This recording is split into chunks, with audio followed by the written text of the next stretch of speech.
Hello everyone and welcome to Shifting Gears. I am your host, Clutch. Tonight, we talk about films and we talk about video games and stories. I would like to introduce my first guest, the man, the myth, the legend that is Wiggin. Good evening, buddy. How you doing tonight? I'm doing well. And I'd also like to introduce fellow alumni from Old Dominion University, great filmmaker, great story writer, and a great person all around, Matt B. Thanks for the introduction, man. How you doing? I'm doing great, man. To pretty much give you all the praise necessary at the beginning of this episode, you received a scholarship to go to the Cannes Film Festival. First off, kudos to that, my friend. That is awesome. That is the biggest film festival in the world every year, correct? Yes, it is the biggest film festival in the world. Well, this episode is going to detail a lot of a couple current films that have come out in the theater, and we're going to relay this into films and video games, how they can enhance each other, how they can enhance a story more around a certain universe that a film or video game has created, or the stigma of how bad some video game films have been. But first off, I want you to detail a little more about the Cannes Film Festival. What was it like being in France? What was the French culture like?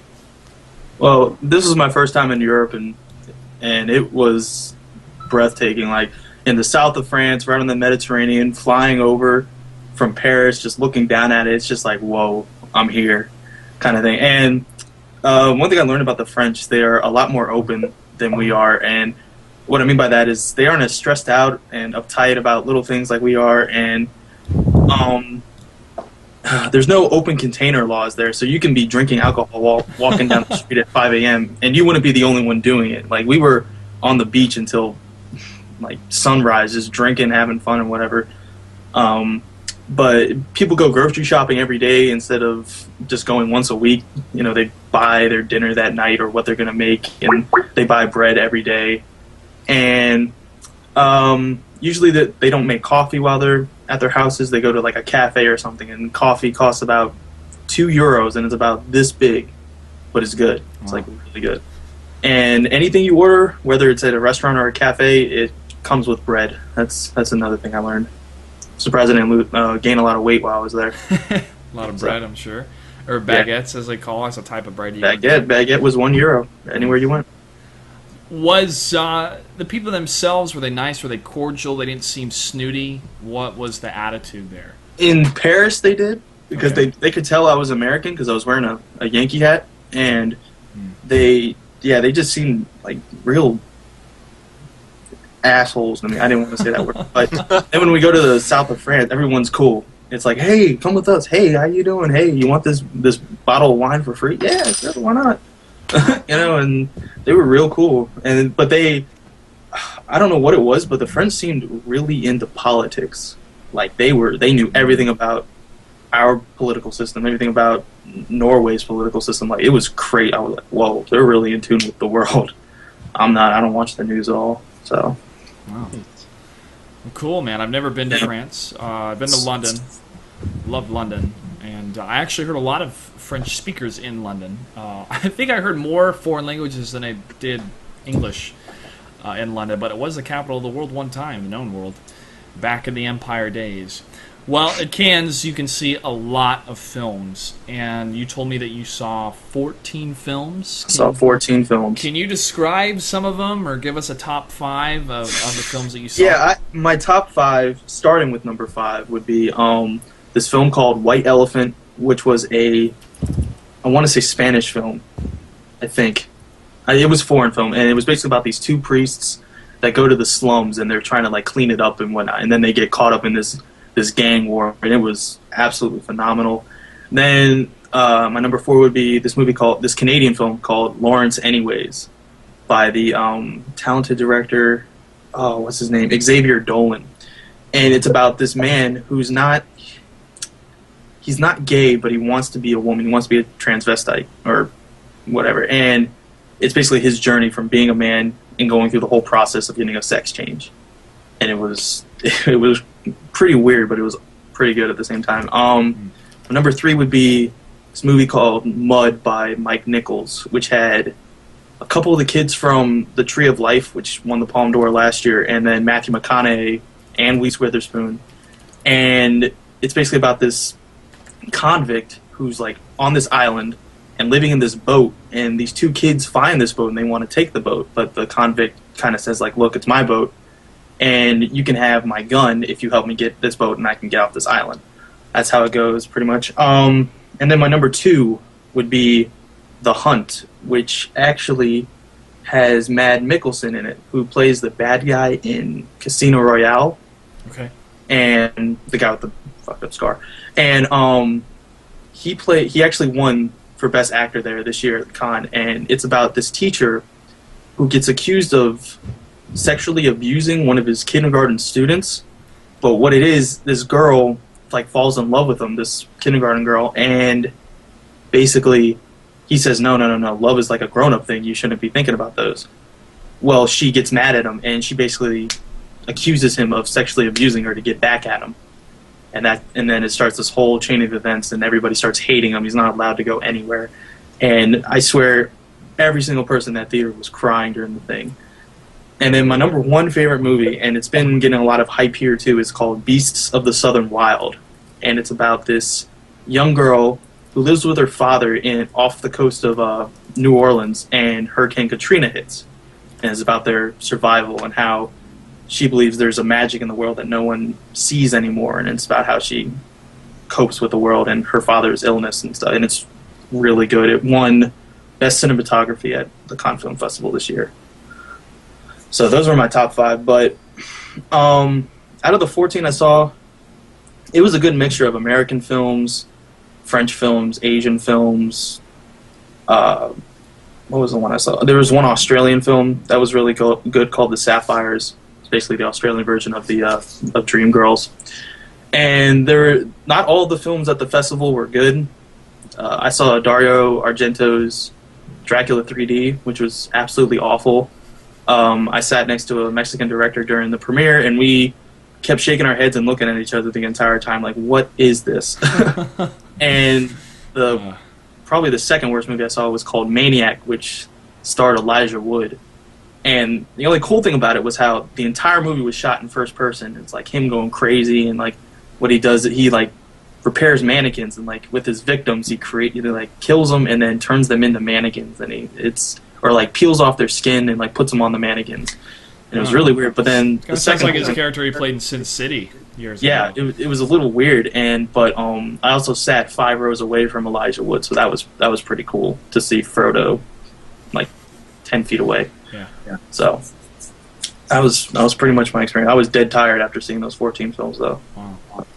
Well, there's so many different cultures and countries that present these films at this festival, and there's also, it's an awards ceremony as well. Yeah. Was there a lot of variation with the different type of stories based on the country or cultures? Like, were there things as an American weren't used to seeing in a film, or was a little off-putting or different? Yeah, definitely. A lot of the more foreign films were a little weird. Like, there's one film called Holy Motors, which it's too complicated to talk about it in this show. But basically, there was a few scenes of the guy who had, like, you saw him full frontal nudity, and he had an erection, and he's just kind of dancing around. It's like, what? Like, I've never seen that before in a, movie that's going to appear in theaters. Yeah. And then it wasn't just the foreign films that did that. There's this American film called The Paperboy, and it was directed by the guy that did Precious. And there's a scene, it stars Nicole Kidman, John Cusack, Matthew McConaughey, and Zac Efron. And there's a scene where Zac Efron's swimming in the ocean, and he gets stung by jellyfish. And, the typical way to cure a jellyfish burn is to, urinate on it. So Nicole Kidman gets this grand idea to urinate on him, and you actually see her urinate on Zac Efron. It was like, okay. Whoa! Never seen this before. And I'm super necessary to add to that movie. It was definitely a good movie, but it was like, real. Okay, so like it wasn't camera trickery or anything? No. You think? No? No. Apparently Nicole Kidman did that. like really. That's what I heard. thought Tom Cruise was crazy. Well, Shoot. wow, that is weird. Did what country did that come from? Was that American? Yeah, it was American. Okay. Lee Daniels is the director's name. He did Precious, and I mean that's This is the called biggest film Paperboy. he's done. So Oh, that is a little bit off-putting, Yeah. maybe. Well, the reason I bring that up is because we're seeing a lot of different countries getting involved in more of not only films but producing video games. And Mhm. Poland has the Witcher series, where The Witcher 1 was a great game. I love the first one. The second one, I think, fell flat a little bit with the story. But still, they're producing these video games from a beloved novel. It's not a trilogy. There's a couple novels within the Witcher story. There's also a TV show. So this is something that's been strictly in Poland, pretty much as far as art. But the video game itself has been loved around the world, and they've really enjoyed it. And they had some nudity in the first game, and they also had it in the second game. And they had to edit it for the American release. And I find it a little bit funny sometimes that it's okay to cut people's heads off with swords, but you can't show breasts. And that's just how the MPAA is right now, and it's set this kind of cultural standard for America. But then you go over to Europe, and they don't show that much violence, but nudity's okay. So there's this difference, you know. We don't just drive on the other side of the road. There's some other cultural differences as well. But I want Wiggin to jump in here as we shift gears and talk about Prometheus. Prometheus is a film that has been out for more than 2 weeks. And here on Shifting Gears, I have a rule. We will not give spoilers to films, major spoilers, unless it's been 2 weeks since the release. And since it has been 2 weeks for Prometheus, it is going to be completely spoilerific. We're going to talk about everything in this movie. Rip it apart. Yeah, so if you guys watching don't want to be spoiled, this is your warning that we're going to be talking about Prometheus for a little while here. So, Dave, you recently saw the film. Can you please share with us your initial thoughts? Well, I had pretty high hopes going into it because I was a big fan of the original Aliens, and I really feel like just the genre of horror has been pretty lacking lately. Like, you see all these movies that come out, and they're just, you know, it's just gore, like stuff that jumps at you, like Saw. Saw is even one that people would put as a good horror movie. I thought was kind of just cheap gore, and it was, but this was, I kind of I wasn't really looking at it as in I was excited for the franchise Aliens to return, even though I liked the original Aliens. The franchise had kind of gone off the rocks. Yeah, Aliens versus Predator. Yeah, Okay. and all that pretty terrible movies. But I was really excited to see Ridley Scott go with it because I'm generally a fan of Ridley Scott, and I figured if anyone's going to do that right, he's one of the people that could. And I was impressed, honestly. It was what I was hoping for from a horror movie. It was very tense. It was atmospheric. It was very, very personal and visceral without being like overly gory or having things just jump out at you for like the shock factor or anything like that. And it really brought me back to when I was like a kid getting scared watching Aliens. So that, I mean, my initial, I'm still fresh in my mind. I watched it earlier today. My initial reaction was it was pretty good. I kind of want to see it again, and hopefully in theaters or something better quality than what I saw it. Yeah. Well, you brought up an interesting point when it comes to Ridley Scott and Alien, because he did direct the first movie, which really kicked off that entire universe. And because Predator was made by the same studio, Fox, they actually combined the Predator and Alien universe together, which I find as a kid growing up, and I think it was for Sega, the Aliens vs. Predator video game, or maybe it was for Super NES that you could play. I always found that so cool. And then they had the xenomorph skull in the Predator ship in Predator 2, and so it was a teaser, it was a hint to that. But and just to speak to that, like I thought that was cool too, but I don't know if you're like me, but I felt after watching Prometheus and thinking more about the first Aliens, it seems like it doesn't really fit anymore. Like, it's really hard to imagine the Predator and the Predator world, like especially if you look at the original Predator, in the same world that Prometheus occurred in, in the same universe that it occurred in. Because it just feels like very stylistically different movies. Yeah, I can see your point. But the type of movie that Predator was with Arnold and Jesse the Body Ventura and Carl Weathers, that was a gung ho action man summer blockbuster full of testosterone, guns, and gore. I mean, it was just it was huge, and it was different, very different compared to Ridley Scott's Alien. And I think what's really creepy about Ridley Scott's Alien, the movie he made, was the android and how he knew of the xenomorph, and it was a beautiful creature, and how he turns on Sigourney Weaver's character. I found that freaky too. It went to when machines work against humans. You know, it's kind of that 2001 Space Odyssey effect. So, with this film, though, being part of the Alien franchise, and Ridley Scott really telling everybody this is about the space jockeys, which have been a huge mystery to people ever since the first Alien film came out, of who they were, how they fit in the Alien story, did they fight against the Predators, and there was even some non-canonical versions of this race in comic books. But now that it's fully revealed who they are and how they are the engineers of humans, was a fascinating take, and how they sprinkled faith in there a little bit was they didn't try to like placate the masses that were religious. It just asked more questions.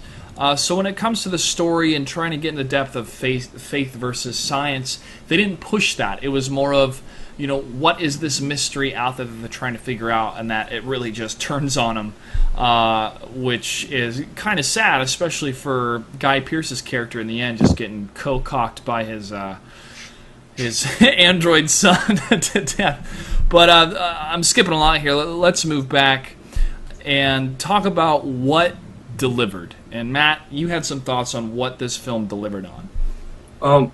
I think like it delivered at making itself different from the Alien franchise. I know a lot of people knew this was a prequel going into it, and were expecting aliens ambushing the humans every 5 seconds, like how the second film, Alien film, was, the James Cameron film. But I'm glad they kept it closer to the first Alien movie, which is like classified as a horror film. But Ridley Scott actually made this a prequel because there were little hints and homages to the Alien films, but the dated technology the scientists use and not introducing the alien and facehuggers until the end are really what made this stand out as a prequel, because, you know, we had to see how these things were born. You know, they didn't just pop out of nowhere, and that's what I really liked about it. What else I thought delivered, other than Charlize Theron in the movie, there were no miscasts. I thought everyone's performance was spot on and made the world come to life, especially Michael Fassbender, who played David the android or the robot. The action sequences delivered, especially when Fifield, the Sean Harris character, when he came back and just started making a mess of things, and there was the flamethrowers, and he was punching people, stabbing people in the eye, beating their faces out. It was just, I thought it was great and everything, and I thought the movie definitely delivered as a summer blockbuster. So the Fifield character you brought up, that was the red-headed geologist, correct? Yeah. Yeah. I particularly enjoyed his performance when he saw the alien body. When they found the body and they had to open the door to get its head because the door had severed his head, and how he freaks out. And he doesn't, run around and scream. He just internally, you can see him not be able to cope with the realization that there is another life form standing in front of him that's not from Earth. And I found that to be very accurately portrayed by even scientific minds. He was just I don't say just a geologist, but his field was in geology and rock formations and stuff. So even though he has a scientific mind, you would think, or you would assess, his reaction to that kind of knowledge is shocking, really. And I particularly enjoyed that character for that, even though he was a douche. Too much. Dave, what did you think the film delivered on in particular? I thought, I guess, it's already been mentioned, Michael Fassbender was like the highlight of that movie to me. I think he did a great job in it. What I really liked about about his character and just how they went about most of the things in that movie, where it felt like I was reading like a hard sci-fi book, right? Like they kept everything realistic. Even when, like you mentioned, they brought up like a question of faith, they sort of addressed it in a way that they would expect people to actually do it. It wasn't like a huge theme, things like that. The character of Michael Fassbender was really interesting in his reactions and his actions he took over the course of the movie, like poisoning. Charlie, I forgot. I don't know the actor's name. Charlie, yeah. Charlie. I forgot his name. Charlie was. It was interesting, and it was really I think intelligent to use him as sort of like a prime mover throughout the story, because he was sort of just, you didn't even have to explain his motivations, but you could use it to press the story forward. And I thought they did a really great job with that. And the other thing I thought that they did such a good job with was, in a way that a lot of movies fail, is they took this really big idea of, where did we come from? Okay, maybe it's these guys. Okay, why did they make us? And then suddenly, why do they want to kill us, right? And they condensed it down to this very small area and this small bit of action. Because if you really think about it, what happened in the movie? They went in this place, found a body, left, came back once, and then it was over. Like, that was the whole movie, right? But they filled that space and made it such an interesting story in a short period of time that addressed so much in the actual story that I was really impressed how they went about it. Like, there was no pacing problems that you see in a movie that like tries to do too much. There was no, like, you didn't have to have some silly montage that explains months away, things like that, stuff like that. Overall, I was really impressed by the plot and the pacing of it, which is not something that you normally expect from a horror movie. I thought that the biggest exposition bomb that they dropped that wasn't out of place, but it really was just to move everything along, was in the middle of Act 2 when the pilot said, "This isn't the planet they came from. This is where they built weapons of mass destruction, biological weapons." And to me, I never thought that line of thinking. Like, I knew the xenomorphs were a weapon, but I never thought of like a weapon of mass destruction. And then if you think about the ships and the little cases that they make and how they can just drop that on planets, and then the black stuff oozes out and then infects people and can take over an entire planet. I went, oh my gosh, they are weapons of mass destruction. So I'm glad the pilot got it, because he was, to me, one of the coolest characters. He was such a grounded character, and his little conversation he has with Charlize Theron's character of, if you're just trying to get laid, there's easy ways to go about it and trying to see if she's a robot or not. Matt, you brought up Charlize Theron. Did you feel that it was her performance that was lacking, or was it because the character was so two-dimensional? That, and she just didn't fit the part for me. Like, I felt like Ridley Scott, whoever did the casting, just kind of threw her in there just to get another name in there. Because, Guy Pearce is on the bill, but he's only in the movie for about, 20 minutes. And it's not even him. I mean, it's just completely makeup. It's Guy Pearce. Like, when he first appears, I was like, wait, I thought Guy Pearce was in this movie. I'm like, holy shit, that is Guy Pearce. Yeah. But Charlize Theron, she just didn't fit it for me. Like, I don't know what it really was. Like, her attitude, I just can't take her seriously as like a tough woman. Just like I couldn't take Adrian Brody as a serious character in the Predators movie. I was like, I just can't do it. And that just totally took me out of the element whenever she was on screen. I was like, disconnected me from the world. She definitely didn't seem to fit in, and to be honest, I think they could have just taken her character out, and no one would have really cared. Like, she didn't really do anything. She didn't just the character just didn't add anything to the movie, really. Like, there was that moment where she's talking to her dad, and it's like, well, none of that literally could have not been in the movie, and it wouldn't have made a difference at all. It's true. Yeah, but with her character and the way she interacted with David and what the pilot suggested to her if she was a robot and how she was willing to prove it sexually that she wasn't, and then her calling Waylon dad, I thought, is she a robot? Like, I still, after the movie, I question, is she a robot? Because she seemed really, and it might just have been her relationship with David because Waylon treated David like a son. I don't know.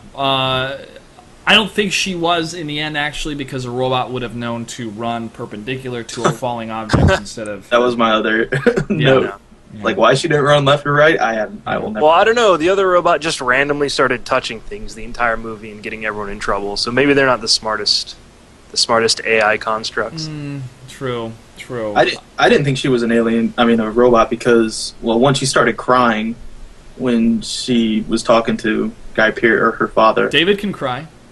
He can? Yeah, in the YouTube viral campaign they did for the movie, he can cry on command. That's right. He could have. Yeah, but it's very uncanny valley when he cries, right? Like, Yeah. it's very. You can tell it's. I felt the fake. emotion when. And then she was like genuinely afraid when she was escaping. So like stuff like that, I never really even considered that she would be actually a robot. I just. Okay. I don't know. Right. It's certainly busted. possible. I just didn't think of it, and I guess to me, even if she was, it just doesn't really matter to the story. Yeah. So, like, Yeah, it's true. She just dies from a falling ship. She added a little bit of element of doing the right thing when Charlie was infected, because she wouldn't let him on the ship, which was smart. And then the pilot's like, we can get him to the med bay, and that scenario just was going to be too hazardous for everyone else because they had no idea what they were dealing with. So maybe she was the corporate entity that they had to remember that this was funded. But even we can go so many different variables with that. But let's talk about what fell flat, since we were talking about that character. I'll go first. All right. So, first off, if you're on an alien planet, even if you have gauges and monitors that say the humidity and whatever kind of atmosphere around you is breathable, I'm not going to take off my helmet. It's not going to do it. No. And when all of those scientists down there, Charlie in particular, that was, this is atmosphere, and he takes it off, I thought, man, you are being way too ballsy right now. You're going to die. It's always like the really ballsy people in war movies. It's like they're choosing which ones were going to die first. Yeah. And I heard this same complaint from a lot of different people, is the scientists didn't act scientific. I guess they didn't respect where they were. Maybe they were still in shock. They were going to an alien planet. They were asleep for 2 years. I'm not sure. But I know me and how I would act on an alien planet, and it wouldn't be what most of the actions they made there. And I want to talk about Fifield and the other guy when they were first on their own. Okay, they can't contact the ship, so they decide to keep exploring. I would check what the pups that you threw, the super expensive drones, probes that you sent out to map for you where to go and where the entrance is and the exit is. But I guess he didn't have that available for some reason. I think the explanation for that was they couldn't contact the ship, and only the ship really had access to the map, right? That's quite possible, but they were static, right? But then they could contact later on, but that's when they were getting attacked. But he was following the pups earlier. Oh yeah, you're right. They were back on the ship. That was the thing. I know. I think if I was in that situation, I would just immediately find the entrance and then sleep there. I wouldn't be wandering around this ridiculous, dark, fucking Cthulhu looking, I guess cave/ship. But yeah. That was the only thing that felt to me super out of place as to how people act. I'm going to disagree with you about how the scientists acted. I thought, as a guy that I guess is technically kind of a scientist, that's exactly how I'd expect scientists to act. I mean, part of the reason you would ever go into a field like biology, something like that, is because you're absolutely fascinated by what you would find. So it doesn't surprise me that for example, I'm sure you're about to get to this, but they find the snake thing that ends up being kind of the face hugger. Whereas it might not be my specific first reaction to just be extremely calm and try to touch the thing, I don't think that's beyond reason for a biologist to act that way. I mean, I maybe put my helmet on first, but but the reason they're there and the reason they're willing to go sleep for 2 years and stuff like that is because they want to find that. That's like their life work in front of them. That's that thing they've been reading about in textbooks and hoping exists for 30 years of biology. It doesn't surprise me that if you noticed each of the scientists in their respective field reacted that way when they found what they were looking for. The main woman, Elizabeth, threw caution to the wind when she found the space jockey. You know, she started probing the body there and trying, wondering about the door and stuff like that. Yeah, we were that's so true. excited. Yeah, so that didn't really throw things off. The one thing that really got me was, like you mentioned earlier, the taking the helmets off just because the air is breathable, especially when they mention the different containment protocols and stuff they have later, on the ship. I have no idea why you would do that at all. It just seems completely silly. Yeah, because there could be elements that don't even exist on Earth that could be there. That could be completely toxic. You could have your monitors wouldn't even pick it up because they didn't know what it is. They didn't know it existed until they came to that planet and you breathe it in and your head explodes. I mean, there's just too many variables. Anyways, so we can agree that there was just some behavior that wasn't as becoming as some scientists, but, they were young. It's Hollywood. Yeah, it's Hollywood. Yeah, That's it's Hollywood. right. Yeah. That's right. One thing in particular that I found really, really, really, really poignant was the conversation that David was having with Elizabeth and how he said everyone wants to see their parents die. And she said, I didn't. And when he said that, I thought, oh no, he is setting up a trap or something, because the way he said that and talked about freedom is he felt that he was a servant to Wayland, his father. And I wonder what he said to the alien that caused him kind of smile and then rip David's head off. Maybe he told him, we're invaders, kill us, or I don't know, because there's no subtitles. But just that alien's reaction, he seemed surprised that David could speak to him and almost elated that he could communicate, and then he reacted to what he said and turned into kill 'em all mode. I don't know. I would like to, if I ever had the opportunity, to sit down with Ridley Scott and talk about what was it that David said to that alien. Did it make, or wasn't even a difference? The alien knew, oh, hey, humans, we created them, we have to kill them all. Yeah. That was definitely the big question of the movie for me was what was said and why the violent reaction, not just to David and the people there, but to the human race in general. And I'm a little bit glad they just never answered it. Kind of leaves things open, and I think that's good. Good in a movie. You're not gonna. I don't know. I don't think you need to tell the entire story in 2 hours. No, not at all.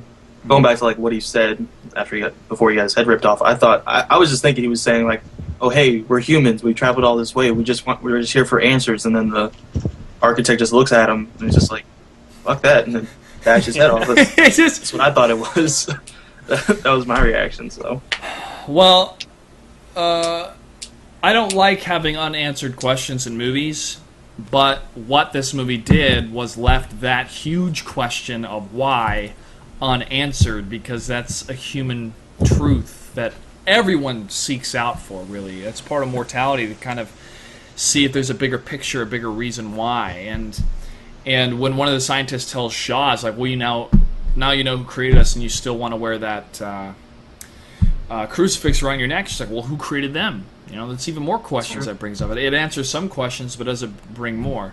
With her going to their planet, it's more of that that Independence Day kind of feel of where they get into the ship and they go to the mothership and infect it with a virus and launch a nuke into it. I wonder if she would kind of do the same thing on their planet, except with all the pods. So it left some of those questions I would like to have at least answered, or know there's going to be some sort of sequel or something, because it's just something as a moviegoer I'd like to see, and I like to see more of that franchise, and I have loved Ridley Scott's work ever since I was a kid.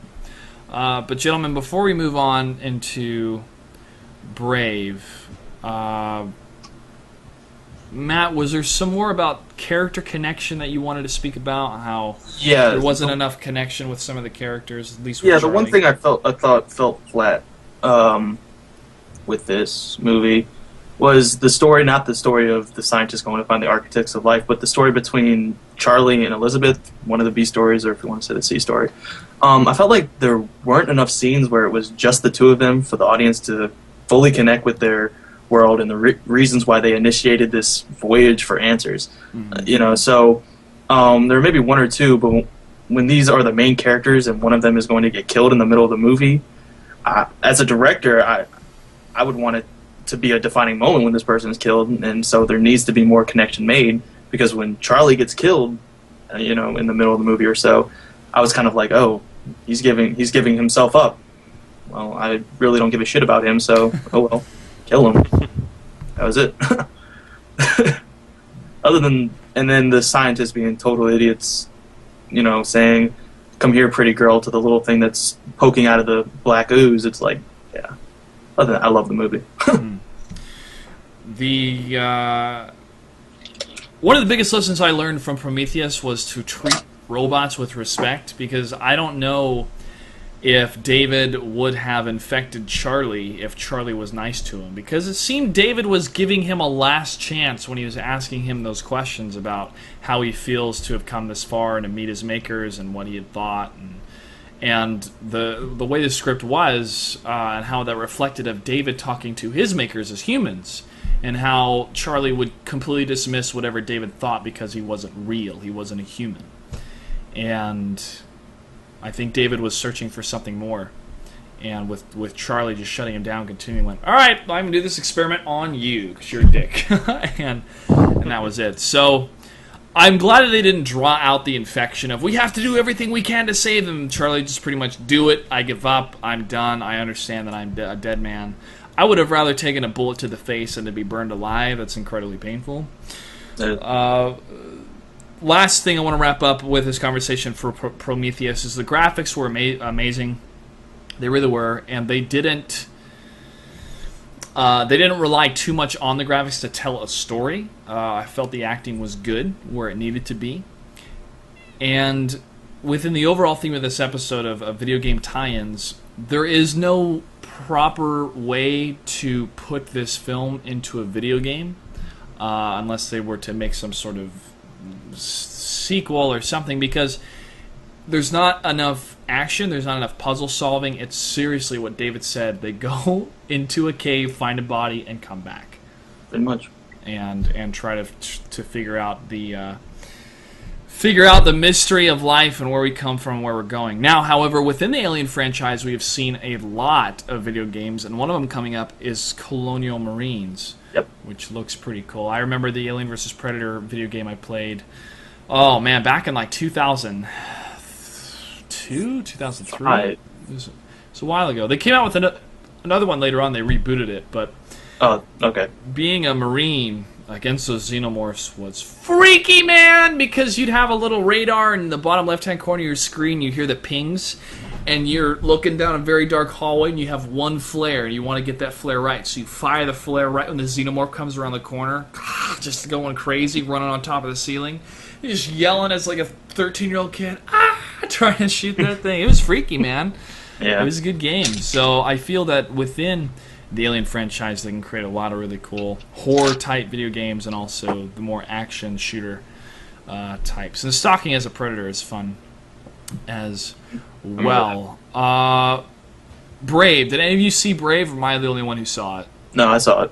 Okay, Matt saw it. Sorry, I didn't see it. That's okay. We're not going to go into spoilers since it hasn't been out for 2 weeks. But there's 3 points that I want to cover with Brave. And the first one is the story and how it was original. In media right now, and being original and creative is difficult because we've seen so many different stories in the last 100 years plus when it comes to media, and now moving into digital media, making it so easy to tell stories. Themes of stories, though, or themes that can teach, they've been going on since people could speak. I mean, look at Shakespeare. Look at Hamlet. That's a theme of a young man trying to cope with the death of his father and betrayal within his own family.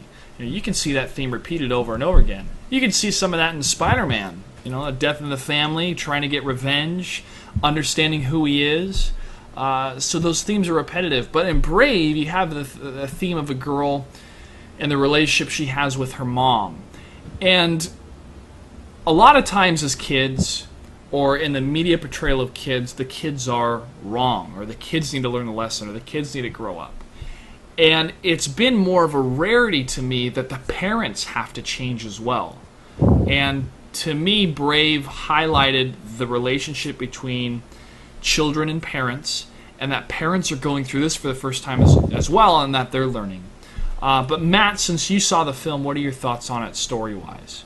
Well, going to how the media is in the original stories, there's, the themes are being used over and over again, but what makes a great movie is how creative you are in using that theme, like how different you can make it. It's going to say the same thing regardless, but how you say it is what's different. But with Brave, I absolutely loved the story. I thought it was a very ingenious way of incorporating the moral fiber elements and consequences we see in all Disney movies since Bambi. Mm-hmm. I mean, that's I just kept thinking of Bambi and Fox and the Hound when I was watching it. I was just like, yeah, same stuff. They kept the story really locked tight about what happens, and like I said, we won't go into it, but I had no idea what was going to happen in that story or how it came out, and it was cool because it had that folksy Scottish theme to it, style to it, artistic expression of it. It didn't feel they borrowed from like Native American culture or something like that by trying to fit into Scottish culture. It felt like a Scottish story. I felt the film was good, but it's not Pixar's best. No. And I mean, Pixar has come up with some movies that have left me blubbering like a baby, man. Up in particular, Toy Story 3. Toy Story 3. Oh my gosh, when they all look at each other and they think it's the end. Oh, yeah. And it's like you grew up with those toys, man. It's like those are my toys. And then the first 5 minutes of Up, yeah. Oh, so beautiful. So beautiful. So Disney, I can always bank on Disney, honestly. Now, they've had some trouble in the late 90s and 2000s trying to refine themselves, but they've also done a lot of good things as far as the video game tie-ins, and Toy Story is one of them. Nightmare Before Christmas, Kingdom Hearts, which Kingdom Hearts is probably the best one. I have to make a confession. I've never played any Kingdom Hearts titles. I know, Matt. I'm so sorry to the world. Dude, come on. I know. Man. I need to.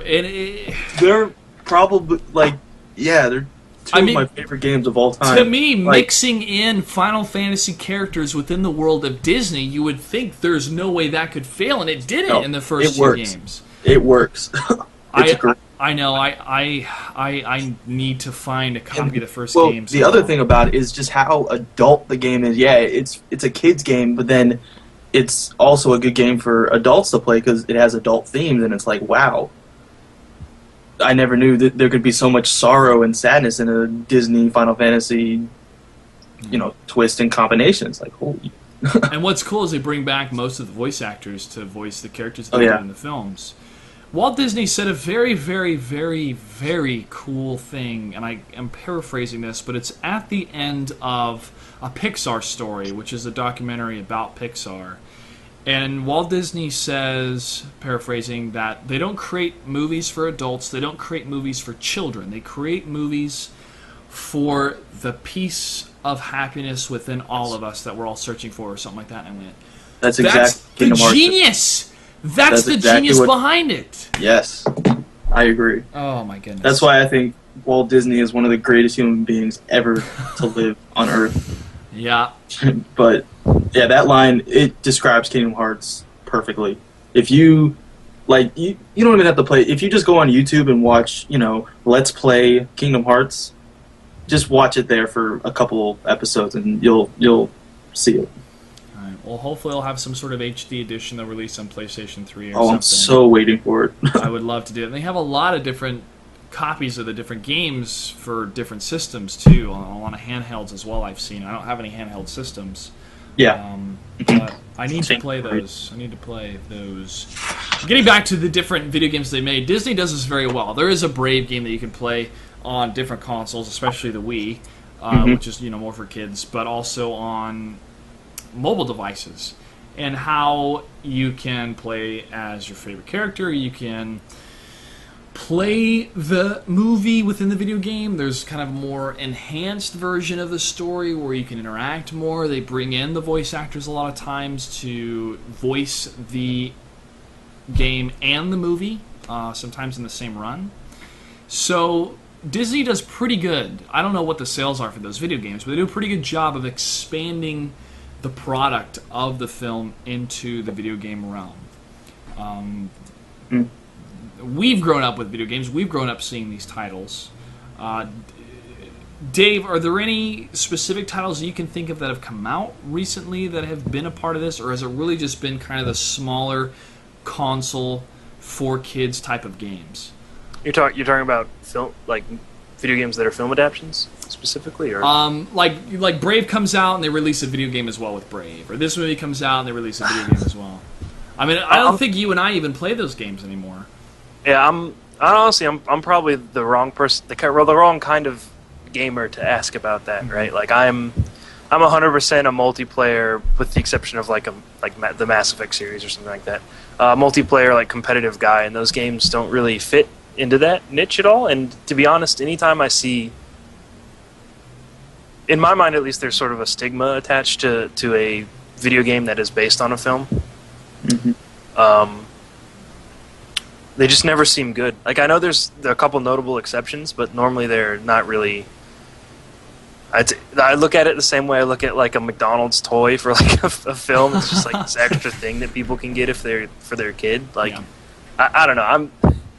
I'm not the right person to ask that. Sorry. That's okay. Well, you're a big time gamer, so just getting the sense of the gaming sphere and how they approach that. Matt, your thoughts on that? I'm not sure if you've played any recently. I'm kind of the same way. I prefer the ones that kind of get away from the storyline of the movie and kind of add on to stuff. Like when the first Spider-Man movie came out, the Tobey Maguire one, and they released that game.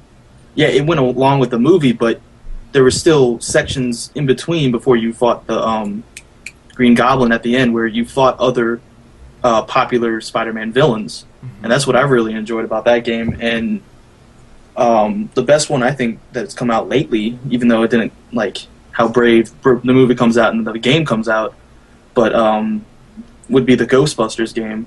Because they just... Yeah. Right at I think it was the end of the second one, I believe, and then they just kept going. And that was the entire creative production involved in that. I mean, yeah. Bill Murray and everybody. And Bill Murray, right now, what's been revealed is that they scrapped the story that they were working on that Bill Murray was hesitant about, and they have a new writing team for Ghostbusters 3. And Dan Aykroyd recently said that it has to be perfect. It has to be perfect. And it should be. I mean, this is Ghostbusters, man. Yeah, definitely has to be. But I really enjoyed what I played of the Ghostbusters game. I didn't finish it. I still have the copy of it that I need. It's definitely a game to play. Yeah. Yeah, it was fun. They took a little bit of, hey, remember this part in Ghostbusters 1, and they kind of recreated it for the game. But it's cool to be a part of that universe, especially the music too. I mean, every time you go back to the station, it plays that music. For tie-ins or expansions, the Spider-Man Sam Raimi trilogy, those video games were very good. They did well in terms of sales, and this was back in the day when people rented games for consoles. And I miss those. I know, me too. If you guys can remember that, I think I rented with GameFly, and that's when they sent it to you in the mail. And I played Prince of Persia, I think, for a little bit. Or maybe I didn't even play it. No, I think I played Spider-Man for a little bit and really enjoyed it. And I had them for like a month or two, and they went, hey, we're going to charge you for these games because you never sent them back. I went, whoa, you said I can have these for as long as I want. I'm not done with them yet. I'm busy. I'm in high school still. And I know it wasn't the case, so I sent them back. But that type of superhero video game movie tie-in works pretty well, and they all had one for the Amazing Spider-Man as well. I haven't done too much research into it.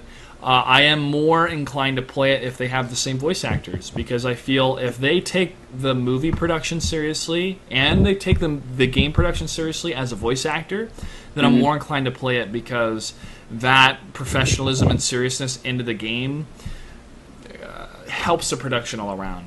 I have a question for you. Can we think of a really good movie tie-in that wasn't like a superhero kind of, or at least a heavy action movie? Well, I was going to bring up GoldenEye later, but that's an action movie. I feel like it's incredibly difficult to make a good game that is based on a film, just because of how film works versus how video game works, right? Yeah. Like in a video game, you have to have this. You basically have to play as a character that can do an extraordinary amount of things. Like they have to they have to be able to just defeat henchmen left and right, and they have to be able to perform almost like superhuman acts, right, to keep the game interesting, especially if it's kind of a game they're not spending a super large amount of money and time on. So I don't know how anyone could go about making a video game based on a film that isn't that. Like, it seems like superheroes are like the perfect genre, right, to have a video game adaptation for, because you already have a character that is like a video game character, just running around kicking ass, and then you can just take the same story and move it over the same character or whatever. What's funny about that is there have been no big successful Superman video games because Superman is just too powerful. Yeah. What was the last one that came out that was terrible? Like a Nintendo 64 one where you fly through rings and stuff. Bruce Campbell, who is a legend in his own right, did a lot of the voice tutorials and stuff for the Spider-Man games, and I thought, hey, that's cool, man. He's got small little cameos in the Sam Raimi films, but he's got bigger roles explaining how to do different stuff in the games, and he's really funny doing it too. It wasn't stale. It was creative and fun. Another franchise that really benefited from video games was The Matrix, especially Enter the Matrix. Did any of you gentlemen play that game? Was that the one where you played Niobe and Ghost? Yes. Yeah, I love that game. Absolutely loved it. That was incredible because it takes place between the second and third film, and it involves most of the mainstream most of the actors that were supporting roles in the films. Mm-hmm. And how you can play as either Ghost or was it Niobe? Niobe, yeah. Niobe. And how they're in the third film, and the action that takes place with them goes into the third film. I thought that was just a beautiful enhancement of the story. And they did the same thing with the Animatrix as well. The Wachowski brothers, say what you will about the second and third films, but they really utilize the space, if you will, of creative development outside of just filmmaking. Oh, yeah. It was very impressive, and the game played really well. I really enjoyed it. I never played the Path of Neo, which I think was... Oh, yeah. I was about to mention the Path of Neo, which it wasn't bad. They just tried to do too much with it. It was a good play. Yeah. I just was so... Everybody was really impressed with what the Matrix was doing within the video game world and the anime world. But, hey, these guys were fans of those worlds. I mean, they made the Matrix because of... oh gosh, what's the film? Which one? It's an anime. The girl's a robot. She's usually naked because she has to go stealth. Ghost in the Shell. Ghost in the Shell. Yeah, they went to the producers of Warner Brothers and they showed him Ghost in the Shell and they said, we want to make this movie, but live action, sort of thing. Tron Legacy, which is one of my favorite films. I still love it. I haven't seen it. You haven't seen Tron Legacy, Matt? I'm sorry, man. I haven't seen it yet.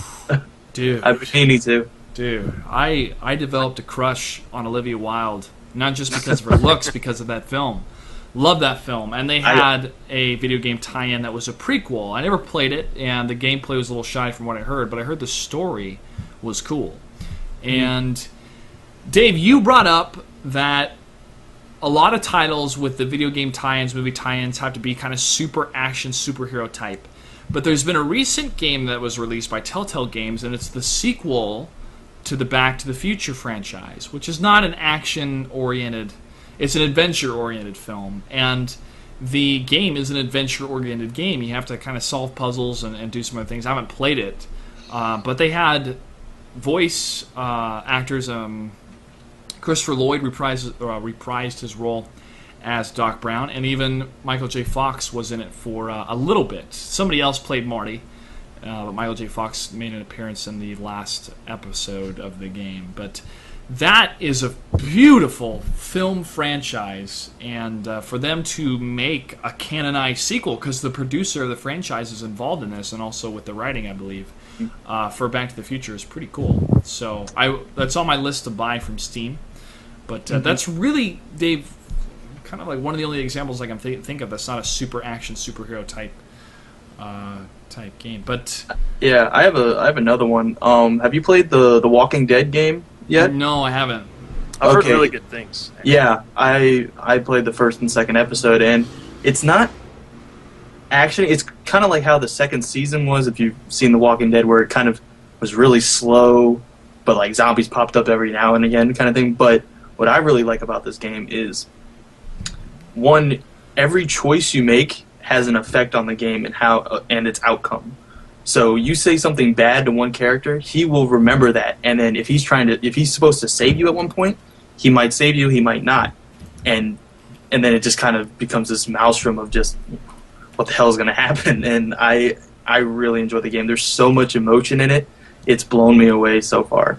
So it's more about the characters than the action, and that's what I really like about the game. So it's definitely a game you should check out. No, it's the same for the TV series. It's more about the characters than it is just about killing zombies. Which is why Zombieland is so good. It was about the characters, man, and not just killing zombies. Yep. Love that film. Emma Stone, I love you. She's so good. Oh my gosh, she's so good. We'll get into Spider-Man later. Jeez.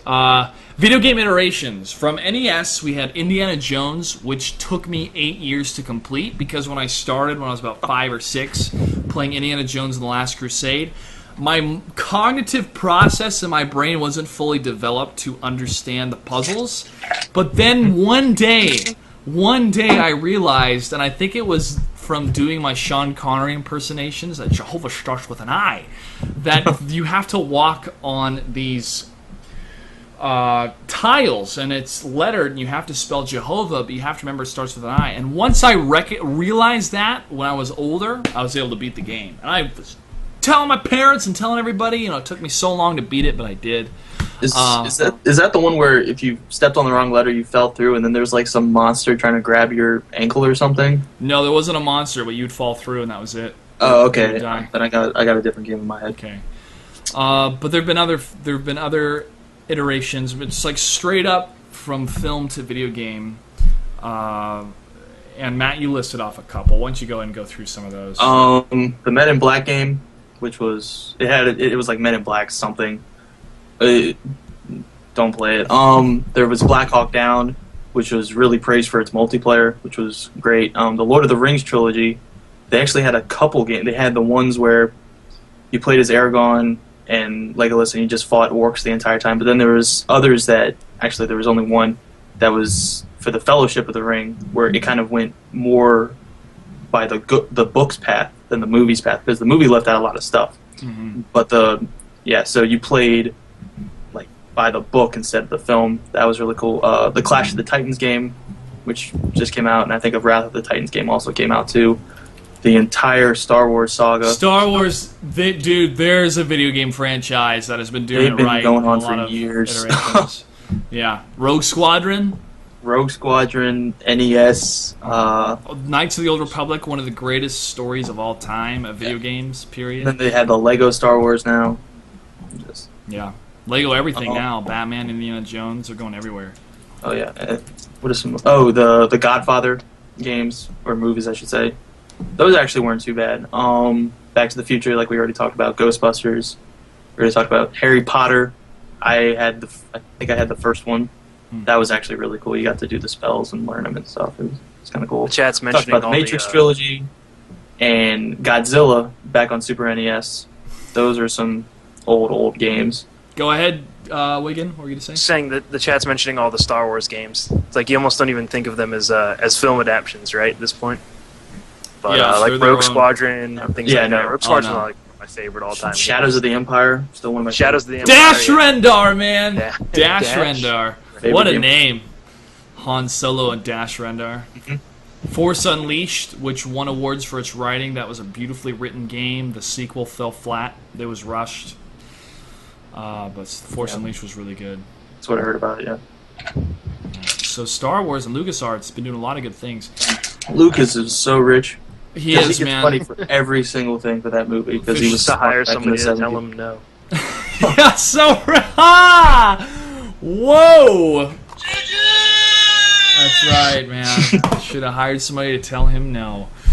Goodness, the prequels could have been so much better. Oh, and Republic Commando. I just read it in the chat. If you Yeah. ever played that one. That was probably one of my favorite Star Wars games of all time. I That never was played so Republic good. Commando, but I remember that a lot of people have said a lot of good things. Oh, it was great. Let's all agree, or at least state, the most successful video game based on a film I will go first. GoldenEye for Nintendo 64. I gotta think. Hold on. All right.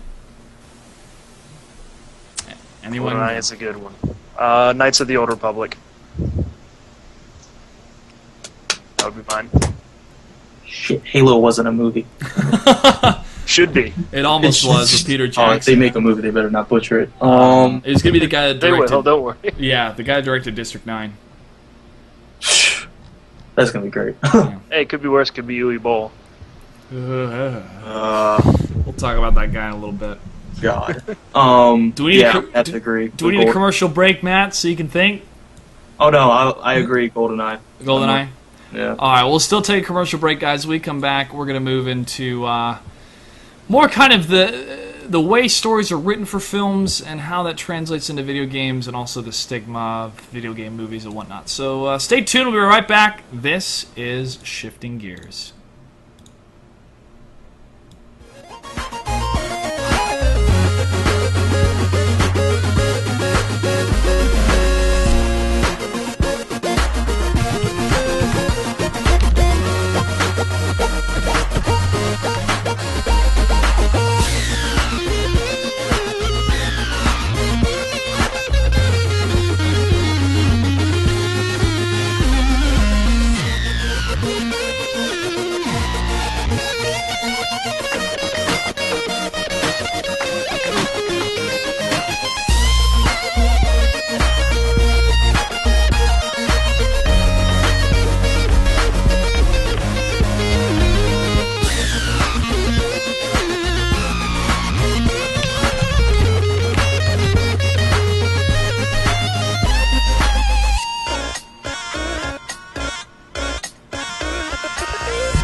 Alright guys, welcome back to Shifting Gears. Great talk so far. This is my buddy Wiggin and Matt B. Wiggin, the mastermind, the biological scientist. Matt B, the epic screenwriter. And he's a good rapper too. That was a good, what was that, man? That was spring of last year when they had the film festival at ODU. Oh yeah. That was crazy. That was I remember that. That was. That was a good time. Definitely a moment of my life. Some of those films were a little long, but it was a good time. Oh God.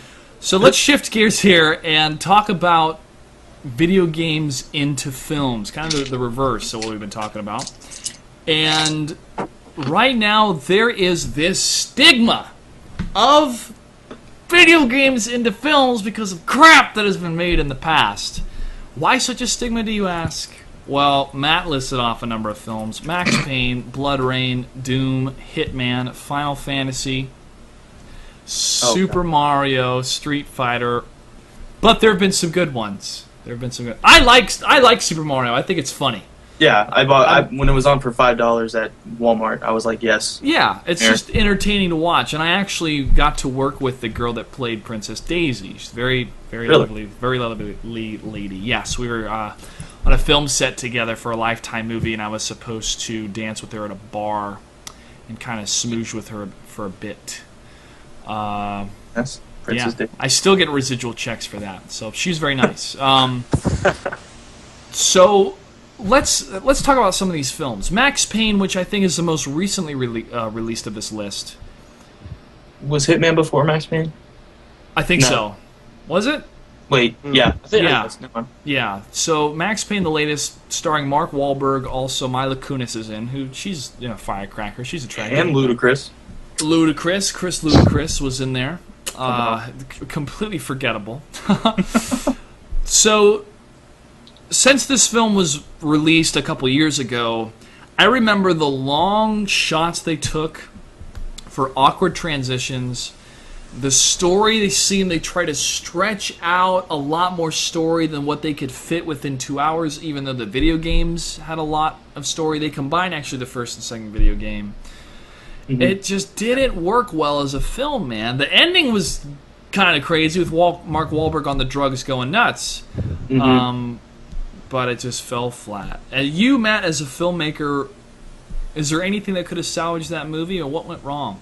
I think if they just stayed with the first game and just went with that story, how it was, and just made the film, it would have been great. Because I remember playing that game when I was like 13 or 14 or whenever it first came out, and I was absolutely blown away by it. I thought it was one of the greatest stories I've ever heard in my life. It was haunting, man. It was so, and how it was kind of like a graphic novel at the same time. I'm like, use how they did with Sin City, use that element to it. But they just, no, I think it was more of a vehicle for Mark Wahlberg to get out there and be an action star kind of thing, and for Ludacris to get another job after Crash. So, it just, it was beautifully shot, though. I'll give him that.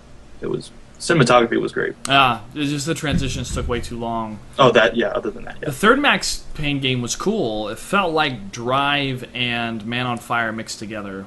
But I haven't played it yet. Yeah, it's not the greatest game I ever played, but I kept wanting to play it. But these other films, Blood Rain, Doom, Hitman. I never saw Hitman, never saw Blood Rain. I did see Doom, not Dune. Embarrassment. Dune was awesome. Yeah, Dune was cool. Good video. Yeah, Dune was cool. That might be my top, actually, video game from a movie. Dune 2000 was a great game. Dude, that had Gimli in there, man. John Rhys Davies was in there. That was a sweet RTS game. I remember those. I don't know if Westwood Studios made that. They might have, because it had live action. Yeah, I think it definitely seemed like one, right? It seemed like a before they got destroyed by EA, right? I think. I'm not exactly sure what happened to him. If I ever have a longer sit-down time with Dustin Browder, who helped design Command and Conquer, then I can try to find out. I'm sure he has a lot to say about Westwood. Yeah. Street Fighter is another film that it's so bad it's good. I love to watch that movie. It has some of the best lines ever. When one of the politician guys is talking to Jean-Claude, and he goes, "Have you lost your mind?" And Jean-Claude goes, "No, you've lost your balls." I love the... oh my god, I can't remember any of their names. The main bad guy. Bison, played by Raul Julia, fantastic actor that died from cancer, too young. R.I.P. It's a shame. Is talking to the woman. Chun-Li. He's talking to Chun-Li, and Chun-Li's like mentioning he killed his parents, whatever, and they're like, "Oh, to you that was one of the worst days of your life," or whatever. To me, that was a Tuesday. To me, it was a Tuesday. And the way he delivers it is so good. It's so good. So it's these cult films that you want to support because you love the video games, and I don't know if the filmmakers were not taking it seriously enough, or somebody just said, "Approve it, man! People will watch the film because it's already based on an established franchise." Super Mario had a lot of issues filmmaking-wise because the directing team was a husband and wife that kept changing things, and it was just a mess back in the day, but it still is an entertaining film to watch. It still has one of my favorite moments in movie history, the dancing scene in the elevator. They're just kind of swaying back and forth. Yeah, the big Goombas. Oh, man. It was interesting take, too, because they talked about how it was a split dimension from the meteor and how the dinosaurs evolved into man and then apes evolved into man. And I was like, that's cool. King Koopa, when he turned into the giant lizard at the end because they had the Super Scope 6 shooter that could shoot. One of my favorite lines, too, is when they talk to Mario. He goes, "What's your name?" "Mario." "What's your last name?" "Mario." "What's your name?" "Luigi." "Let me guess. Luigi? No, Luigi Mario." Anyways. The maturity of the filmmakers that get this material... You know, and Dave brought up Yul Boll, who, as Matt noted in the notes here, is a German director. He made Far Cry, Blood Rain, House of the Dead. Which House of the Dead, the trailer was cool because it was how they approached it was in a house full of this and this and that. What you gonna do? And it has DMX go, "Woo! Y'all gonna make me lose my mind," and people are blowing stuff up with grenades and shotguns and whatnot. And I went, "Whoa! This trailer made this film look awesome," and of course it was terrible. Yes. Yeah, it's I gotta find that trailer and play it. I can't play it on here because of music licensing rights. With anyways, so this guy, I don't know how he keeps getting work, man.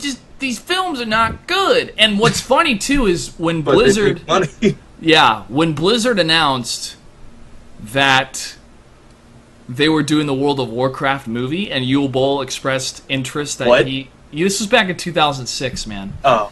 And Sam Raimi is going to direct. They announced that in 2009, but they still haven't made any more plans about what's going to happen. I think what Blizzard is doing is that they're going to do a send-off movie. They're going to close all of the story arcs and storylines in World of Warcraft with the film, and that's it. And they move on.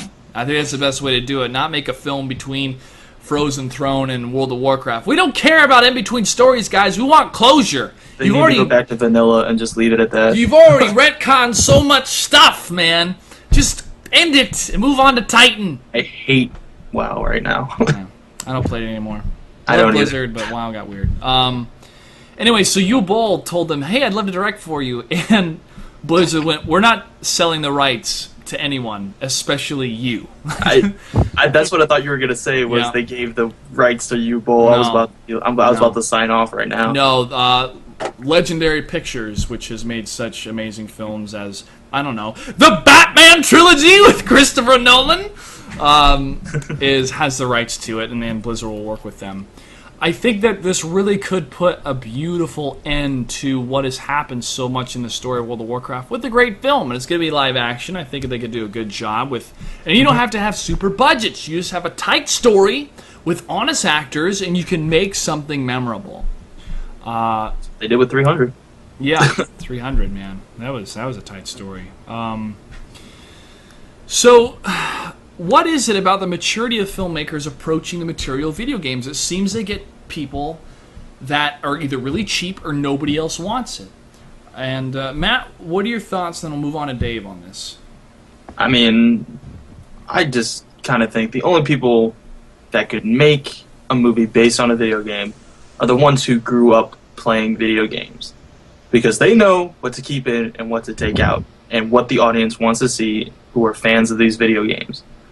And too many times I've watched the Resident Evil movies and they just fall flat by adding stuff in that shouldn't even be there. The first Resident Evil game is a total horror story, and then the movie comes out and it's like one big action thriller. I'm like, what happened? They could have done so well if they just kept it a horror movie. But well, most of the people died in that room with lasers anyways in the first movie. I was like, where the heck did this room with lasers come from? Yeah. I've never seen that in any of the Resident Evils, I don't think. Maybe they ran out of money for how much they could pay the actors, so they just paid them by day and went, all right, we got to kill half of you guys in this room, let's go. It's just a big room. Like, It'll no be budget added for a in... giant like, here, just start crocodile falling or- down, dying. Yeah. Giant croc. Will be added in post. But Dave, your thoughts? I mean, you enjoy movies. You know good things. You know good things. You're a connoisseur of good entertainment. You're a guy who's seen things before. Occasionally. No, I think a lot of it was is sort of filmmakers. It's very similar to their approach with superhero movies, right? They've sort of superheroes went from this thing that was just in comics and was kind of campy and silly, and the movies reflected it. And then it became more and more serious and a bigger part of people's lives as they grew up. Like, as the audience for comics, when they became huge, grew up to be older, now you see an older audience for comic book movies, like The Dark Knight and things like that. I think that's sort of similar to video games, right? Like, the video game industry has just blown up massively recently. And it's gone from this thing that was kind of silly sometimes with like Street Fighter. It wasn't like a serious thing. It was a fighting game, but it wasn't like a super serious story or anything like that. It was very comic booky, or like Lara Croft, or over the top stuff like Blood Rain, things like that, to a pretty serious form of entertainment that a lot of people are really invested in, and I think the movies will start to really reflect that. Like, it's kind of like the industry of gaming is growing up and reaching a wider audience, so the gaming movies will reach a wider audience. Sure. Yeah, the maturity of how people approach the source material. That's very true when it comes to superhero movies, man. I love the Superman 1 and 2 movies in the 70s. I think they are incredible movies, especially the second one. But now looking at what Man of Steel is going to be, and how even within those 30 years, the whole viewpoint of Superman has even changed. I mean, look at Batman. Look at the Michael Keaton Batman, which is still an enjoyable film to watch. It's a little bit different than the comics. And look at the Christopher Nolan Batman. And look at the huge success it has had, which, by the way, I look forward to watching this month. So those are some good points. Matt, you brought up the Resident Evil series. Now, these are not the best films, and a friend of mine told me about an interview that Mila Jovovich had with somebody. They said, these films are not the best films. Why do you keep making them? She says, because people keep coming to the theaters and watching them. Mm-hmm. Yeah. And critics aside, money talks. People vote with their money. If they want to see a 3D gimmicky movie about killing zombies, do it. You know, if they keep making them. And it's true. I saw a trailer for the next one coming out, Aftermath or After whatever it's called. I don't know. I haven't seen the last 3 films. And Ada Wong is in it as a character. I don't know if Chris Redfield's going to be in it. I don't know how they tie into Resident Evil 6, which is a video game coming out in November. I loved Resident Evil 5. I thought that was incredible game. It was a lot of fun. But I don't know what they're doing in the film world, or they just completely separate it from what's happening in the video game world. It's kind of unfortunate, because they could do a lot. But in the film world, Umbrella's like taking over the world, man. Like they're everywhere. It's crazy. So that's a series that is not the best in terms of storytelling, but it's a popcorn flick and people like it. And I think that is probably the most successful video game a film based on a video game series as far as money. I mean, this is what, its 5th, 6th movie? Yeah, 5th. Should be 5th. Yeah. Something like that, yeah. It's a lot. That's a lot. Mm-hmm. And we're going to shift gears now and talk more about the 3-act system.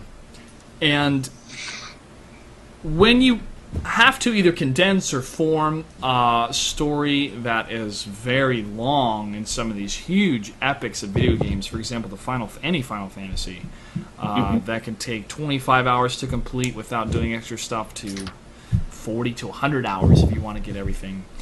And changing that source material to better fit someone else's vision that never played the game is going to have an issue. Now, if they're surrounded by people that know the game and know what's important and what to keep, but this person knows film, then that's a mixture that can be a success. But having the 3-act system within a film is the standard of films today. Is that correct, Matt? Yeah, I mean, we're getting away from it from being like, this happens in the first 25 minutes, this is the next hour, this is the last 30 minutes. I mean, that's how it was from probably the 80s to the 2000s, or the 70s to the 2000s, I should say.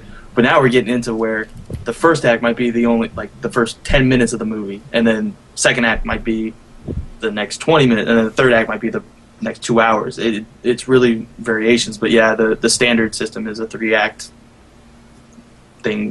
system to see, yeah. Would you say that The Dark Knight had 4 acts instead of 3? Hang on. Yeah, I would say that. I think it has 4 acts, and that's what I would say the third act. No, yeah, the third act ended with Joker, and then the fourth act ended with Two-Face. Yeah, or an epilogue. Or yeah, yeah. Mm-hmm. So pretty much the 3-act system is how it goes in movies, but can that translate into video games? Is that what we're seeing, or are just the acts really elongated? Are they longer than 25 minutes? Are they a couple hours? How does that translate to games that really try to capture a cinematic feel?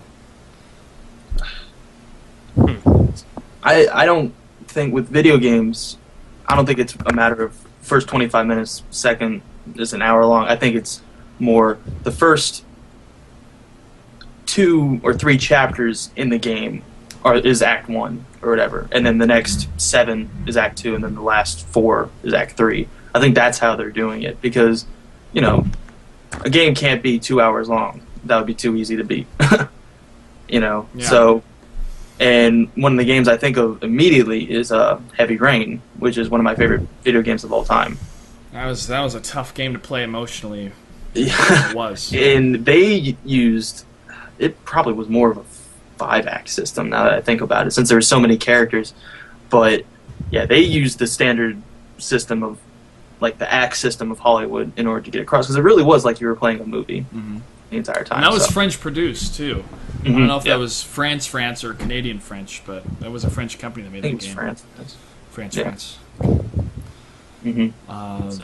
Yeah, I've seen more single-player games that have been shorter as far as the single-player. Like Battlefield 3 had kind of a short campaign, and I think that was a 3-act system. Grand Theft Auto is a big story kind of game, and there's different side missions you can do, but there is that overarching story. Red Dead Redemption, in my mind, I think was a 3-act game. It was a good game. It was so crazy because I played up until when you start doing chores, and then I stopped because I thought, well, that's the end of the game. And a friend of mine was like, no, you have to finish it. You have to finish it. So I went back and played all the way through about a couple months ago, and then, oh my god. See, I think that's a 4-act game, because the 3rd act would end like you start doing chores, and then the 4th act is when the officials come back. The DLC for that was really good as well. Really good. Oh, yeah. Loved it. So, Dave, being a Mass Effect fan, except the ending to the 3rd game, how much choice in a game is too much choice? We have seen that advertised in a lot of different games. Kind of the RPG element or customization of your character element, even with MMOs, of you have choices to make, and those choices reflect your entire character. Is there such thing as too much choice? Does it when it deters from the story? I think that I'm sure there's some hypothetical too much choice, but I think the thing that you get out of having so many options, so many choices in a video game, especially when it's sort of a create your own story kind of thing, like Mass Effect, is it's just more challenging. It's more challenging to make a compelling narrative when the person who is in charge of the pacing and the direction it goes is the player. It's like if you go back to the act system, it's hard to apply that to a lot of video games because the pacing of the game and how fast you would go through, say, Act 1, for example, is almost completely dependent on the player that plays the game. So I don't think there's such thing as too much choice as long as you're prepared as the producer, as the writer for the game, to be able to still create a compelling narrative as long as you can within the options that you give the game. Like, taking Mass Effect, for example, a lot of people were upset that their choices didn't make a big enough difference at the end. 3 different colors. Yeah, but I think part of the reason is because they had an ending that they wanted to get to. And if they give people too many choices, then they, as the writers, aren't capable of getting to that ending, right? They can't force everything down that line and keep a compelling story that doesn't really make you stand back and go, wait, that doesn't make any sense, you know. And you saw that kind of fail at the end of Mass Effect, is where they had to force you down to this path that they wanted you to go, and it ended up feeling kind of cheap and weird and didn't really make sense with everything like that. That's the only way I think you can run into too much choice. I think it's certainly what you get out of a video game like that and the connection you have with the characters. A big part of that is the choices that you can make and how you can develop the story as your own. But I don't know. It's hard to really. I haven't really thought about this too much actually ahead of time, but I guess it depends a lot on the writer and the producer and the designers of the game. If they can do it, there's no such thing as too much choice. But that's a hard task, man. That's a lot of task. Yeah, ask for someone creating a game. There has to be a proper balance of feeling that you're in control of your destiny, if you will, but still follow a narrative that makes sense and leaves you fulfilled and not wanting more in a bad sense, but realizing, wow, that was such an amazing story. I can't wait to see where they go with the next version, or I want to buy whatever the developers or writers, what kind of game they make next. You know, it makes you more excited to buy that product in the future, not, oh, I gotta wait 2 years to figure out what happens. Crap, you know, that leaves you unsatisfied a little bit. Like, wow, I just spent 50 hours grinding everything and doing every quest and getting every choice right, and I have all these unanswered questions. You know, Matt, your thoughts on that? Choice, too much choice, is such a thing in video games? Well, I mean, I like a lot of choice. That's just me, and I think too much choice, if you want to classify it that way, would be choosing how long your character chews food before swallowing. Like, I like a lot of choice, and I think that's why I like the Heavy Rain and Walking Dead games so much. It's because while yes, there is a narrative going on, but you kind of there's a point A and a point B that you got to get to, but you fill in with what you do in between, kind of thing. And that's what I really like about choice in video games. So I'm all for it. Cool.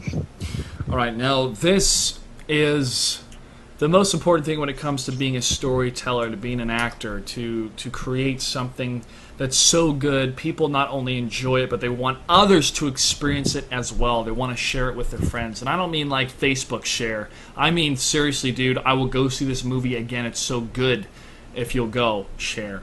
But what is it about a scene or a character or a story that's so memorable? Matt, I'll have you go first. All right. Well, I'm gonna use Heavy Rain just because it's one of my favorite games, and it's probably the best example in my book. But really, how well the players and audience can relate to the character and how much they know about them is what gets them attached to them. And in Heavy Rain, there's a scene when one of the main characters, Ethan Mars, has to cut off his finger in order to receive another clue to where his son is. And after he does it, he's like rolling on the ground in agony. And the first time I played it, I felt like I was going through his pain. I understood where all the tears and anguish were coming from. And I had never felt that from a video game before. So I was just kind of like, whoa, they know exactly what they're doing. Like the writer was like, hey, we have to do this in order for the player to be connected with the game and just make it, enjoyable to play. So really just getting into the characters, or even if it's not a character or it's like a moment, just really developing it and not just having it like, oh, here's this guy, let's go. Oh, this event happened, let's go. It all has to be developed and become like a, I don't know, kind of like a stack of blankets, if that's the best way I could say it, where there's many layers to them. So it's kind of what I was saying. Same with Isaac Clarke in Dead Space. Oh, man. That guy went through hell. Oh, yeah. Dave, your thoughts on that? What makes stories or characters or scenes memorable? I think a big part about it is the universe that it's set in for video games. That's a big deal to me, and I think for me to really enjoy a single player game, it has to be set in a universe that I find like compelling. Mm-hmm. Even like more so compelling than the one like we're in right now. It has to be something that's exciting that you would want to be a part of or witness. Like take Mass Effect or Halo or something like that. Like that kind of like future. Like for me, like in my wildest dream, I would want to own a spaceship and be able to take it around to go to other planets and things like that. So that's why that Mass Effect was so compelling to me. So you build that universe that's exciting that you want to learn more about, and then you take a character and put like a character that you grow attached to, and then put them through something, right? And it's sort of the same with I guess with anything, but I think more so in video games you have that whole idea of like the universe,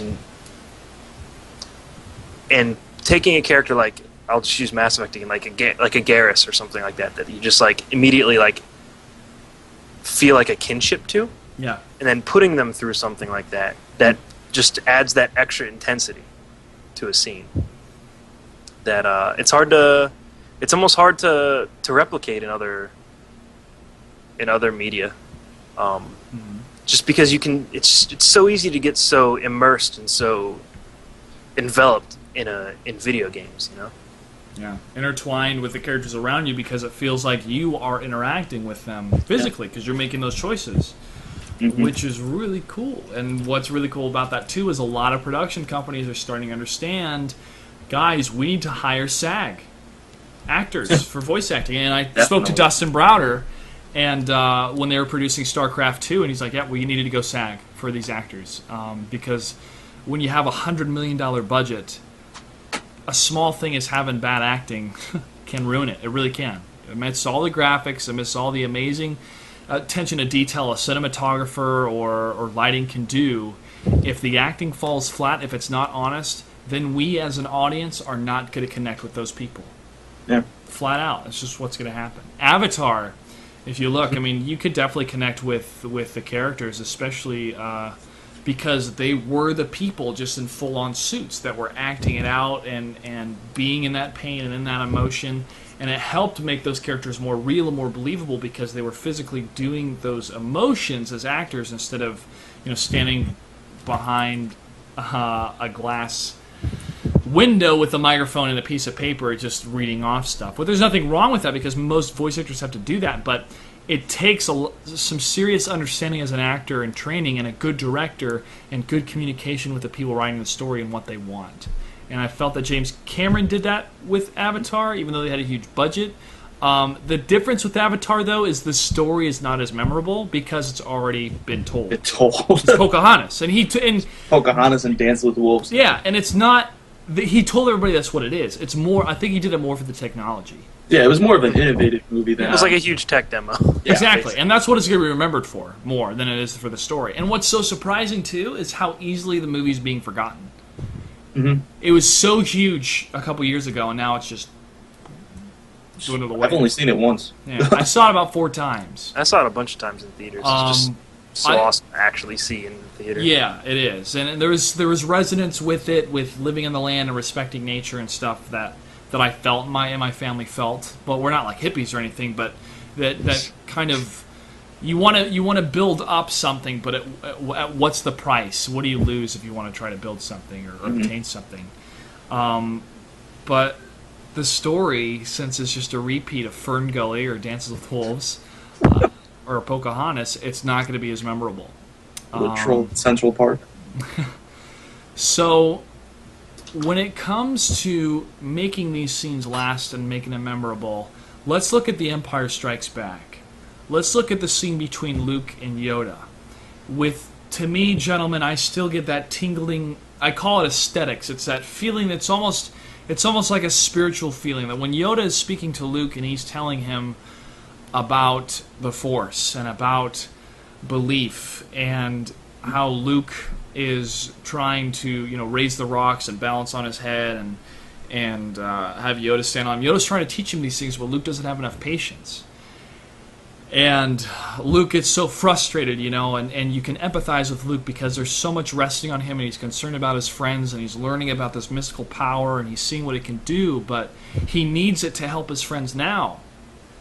And when then he sees his ship sink in the swamp, and he tells Luke that he could bring it out, and Luke tries, and Luke goes, you want the impossible, and he walks away, and Yoda's face, he's disappointed, and he reaches out his hand and he raises the ship, and he lands the ship on dry ground, and Luke says, "I don't believe it."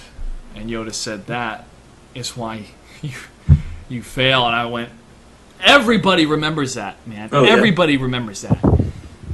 Graphics, whatever, it's a puppet, it is a character. Puppets are better than CGI. It's a puppet and a 20-something-year-old kid with some plastic thing dangling from his belt. But that is one of the most memorable scenes in cinema history, man, because Yoda is teaching Luke a lesson that is so universal, that it resonates with everyone. And when you have characters that resonate with everyone, they don't have to look handsome, they don't have to be action stars, but they represent something, they're trying to obtain something, and they learn something that we can learn as individuals. That is what resonates with us. That's what makes compelling stories. And we're seeing that in video games. We're seeing that more and more. It's not just action, popcorn, filler stuff. There are lessons that people are learning within the game and that we as humans can attach to and understand for ourselves. So that's my take on why scenes are memorable. And I use that Empire Strikes Back scene because every time I watch it, I am in complete focus of Yoda speaking to Luke. It's pretty cool. Your guys, any more thoughts on that before we move on? Not really. I mean, I'm just happy video games are getting more into the whole scene, like making scenes and characters and story more important than just it being run them and gun them and shoot them up type games and just fighting games. I'm glad there's story now. I was so glad that Mortal Kombat had a really good story. Yeah. The latest video game. The latest one? Yeah, it was really good. Really good. I think you and I picked that one up at midnight, right? Were we both there? Yeah, we were there. So, I want to go ahead, echo Dave. what Matt says real quick in that I'm really glad that the video game industry has grown to the point where, well, I guess I'll start with this. I don't watch a ton of movies or TV, but I do read a lot of books. I read voraciously every night, like a couple hours usually. And it's very easy, if you read a lot, to tell the difference between a good writer and a bad writer, like the difference between Twilight and I don't know anything decent. But I'm glad that People are buying it, Dave. People are buying it. That's the thing. I'm glad that that video games are approaching the point where you can tell the difference between good storytelling in a video game and bad storytelling. And that speaks to me more than anything else about the growth of gaming as a genre, and that it's starting to be taken very seriously. It is, and it's a wonderful thing that people that have been so involved in creating incredible stories, be it film or even theater, that are more and more involved in the video game sphere. And, guys, I had such a good talk with Robert Clotworthy about this, and about the moral lessons of Jim Raynor, and how a lot of us have learned a lot of lessons as far as humans in the last 200 years of Western culture. We've learned a lot from novels and have taken a lot of those lessons that people have learned from the classics and have wanted to teach that to our kids or to our generation. That's why we have it in schools as our curriculum. And now that is starting to appear in video games. And to me, I'm incredibly excited about that, because I'll be honest. I will be 100% honest. I cried when I finished Final Fantasy games, because that took me on such a journey at such a young age between identification, love, loyalty, fighting for the right thing against all odds, all of those things. It's such a sweeping epic that when it was over, I felt this post-game depression of, wow, I have spent all the free time I have had in the last week, 2 weeks, 3 weeks of playing this game and uncovering this journey and developing with these characters, learning from these characters and seeing what happens and seeing these beautiful love stories unfold, especially between Squall and Renault. And now that's all over, it's like, wow, man, that was such a cool journey, and I learned some really cool stuff, and it's so bad. I'm going to play it again. And then I play it again, and to me, that's like a lot of classic novels. People are so enthralled by the journey. They love it so much that when it's over, they feel, man, they have to kind of not reevaluate their life, but reevaluate like what to do in their free time, because they are so enthralled by that. And it's such a beautiful thing that so many people our age, gentlemen, our generation have experienced that, and we want to push that or place that into more mainstream media that people are consuming via video. Films and whatnot, but video games are doing really good in some cases as far as story.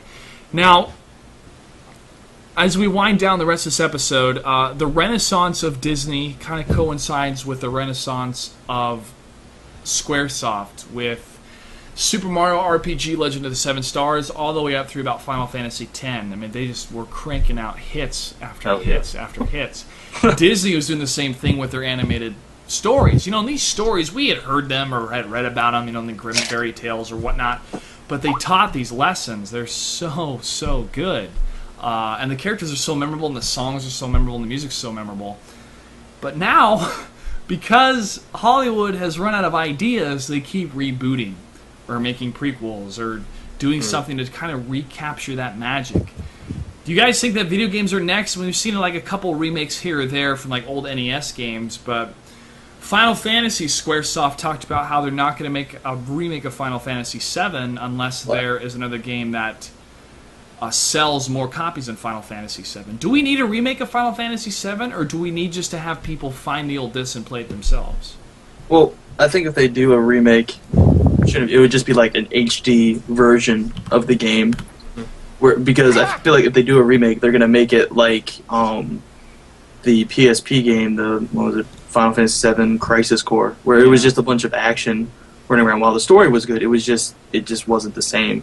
The classic fighting where you're running, and then suddenly you're in a battle, and you pick what attack you're going to do, what summon you're going to use, and kind of thing. So if they do remake it, they need to just be an HD version, keep all the classic stuff, and just make it look good. Because that game, to me, is absolutely perfect. Now, what it is. Do you think they should add voice acting? Excuse me. They should add voice acting or leave it as reading text? I think they should leave it as reading text. because It's tough. we all kind of have our own Cloud or Tifa or Eric's voices in our minds, how we imagine how they talk, man. But if that's just going to be one of those things where if they leave it as reading text, it's not going to sell as many games. That's going to be the big factor now. If they do bring voice actors in, they have to be good. They have to pull off some LA Noire stuff. Which wasn't that great of a game, but the acting was great. Yeah, it's...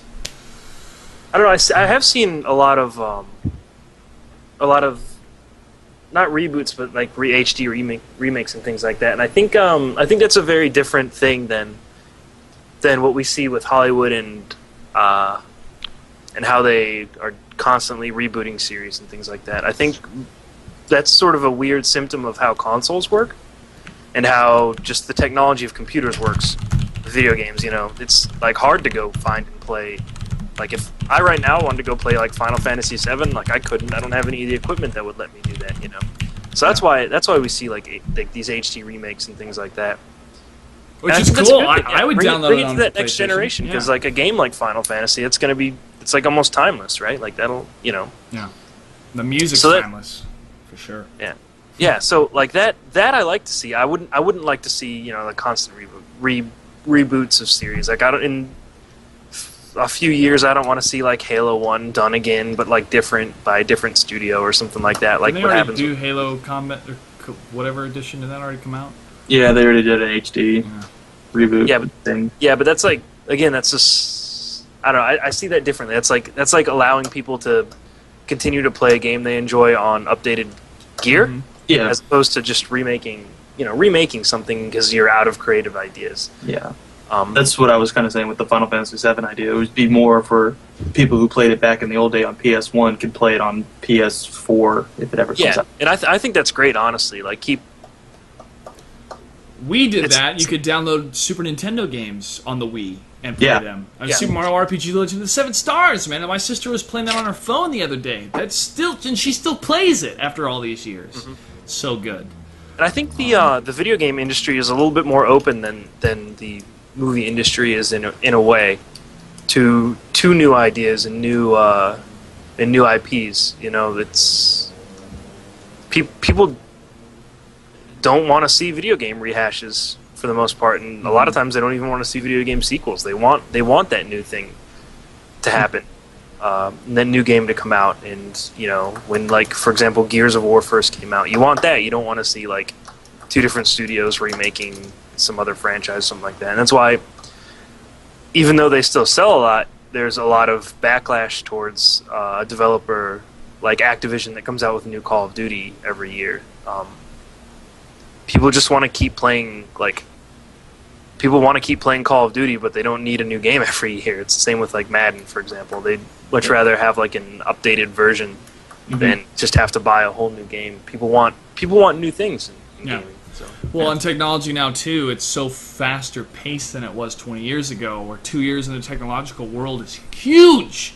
My phone 2 years ago couldn't do half the stuff my phone can do now. Yeah. It's incredible how fast it's going, and I think that is reflected in storytelling as well. It's like, well, we can tell the story again, but harder, faster, stronger, better. We can rebuild it. I just don't want the essence of the story, which is timeless, that doesn't need technology to tell the core of the story, to suffer because of it. But we'll see what happens with it. So reboots and prequels, watching 21 Jump Street, it was funny because that movie was like making fun of prequels and reboots that Hollywood kept doing to rehash ideas. Yeah, they kept saying like, once you're done, just stop. Yeah. And I thought that was great. Yeah. Well, let's shift gears now to the final thought for tonight's episode, and this is going to be my thoughts on the state of the movie industry as reflected in The Amazing Spider-Man, which I was able to see, was it this morning at midnight? I think it was. So, if we take a couple steps back in the linear space we call time, Spider-Man 4 was in development. Disney was buying Marvel Studios. Spider-Man 4 was signed with Sony Pictures. Sony Pictures has no affiliation with Disney Pictures, okay? Two production studios. Sam Raimi's Spider-Man 3 was a mess. And it was a mess because the studio wanted him to use Venom. And Sam Raimi said, no, I don't want to use Venom. I don't like Venom as a character. And the studio said, you have to. And so they did. And that's where we had the whole Topher Grace Venom come in a story that just was not very good. Not at all. To me, Spider-Man 1 is the 13th highest grossing movie of the United States. And the entire trilogy did amazingly well. And the second movie is one of my favorite movies of all time because of the story. It's so good. Knowing that, and knowing the drama behind what was happening with Sony, I understood why Sam Raimi pulled out of the Spider-Man 4 project. He said, Sony wanted the picture to come out, I believe, in 2011. He said, no, that is too soon. I do not think that the movie will be creatively good or respectable. And so Sony was trying to force him to do that. He dropped out. And because he dropped out, Tobey Maguire dropped out, and it was done. The thing was, though, in order to honor whatever contract that they had or rights they had to Spider-Man, something had to be made. They had to make a decision almost instantaneously. So that's when Sony Pictures came out and said, we're going to do a reboot. And the entire internet media world went, what? It's so soon! And they said, we're going to release it in summer of 2012. It's going to focus on Spider-Man when he's in school. In high school, and I thought, what are you doing, Sony? And at the time, I didn't know about the rights in Disney buying Marvel, so it made sense that they wanted to hold on to the huge cash cow that was Spider-Man, even though the creative team had left. And it was unfortunate, too, because Sam Raimi and Danny Elfman had a falling out over Spider-Man 3. I think some of the pressure from the studio was hitting Sam kind of hard, and he took it out on Danny Elfman. But that's just, that. I don't know, guys. I don't want to gossip. I'm just trying to understand what had happened. Yeah. So, fast forward in 2012, I'm seeing trailers for The Amazing Spider-Man, and I'm going, why, Sony? Why are you doing this?